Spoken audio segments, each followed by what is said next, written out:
ยินดีต้อนรับเข้าสู่คู่มือการผลิตสื่อการสอนเรื่องสัญญาณไฟจราจรโดยดิฉันนางสาวพรชนกหมั่นงานและนางสาวลีลดาราศีตำแหน่งครูจุดประสงค์ 1. เพื่อให้ผู้เรียนเข้าใจความหมายสัญญาณไฟจราจร 2. เพื่อให้ผู้เรียนปฏิบัติตามกฎสัญญาณไฟจราจร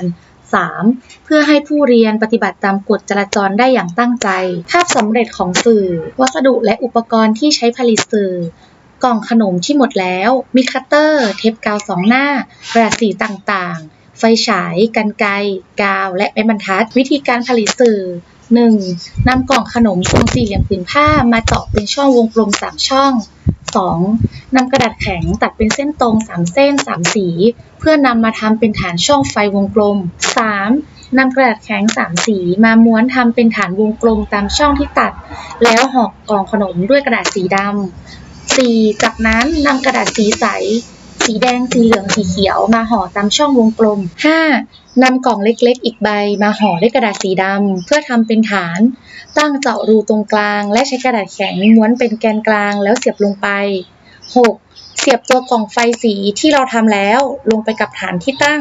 ก็จะได้ออกมาดังรูปค่ะวิธีการใช้สื่อ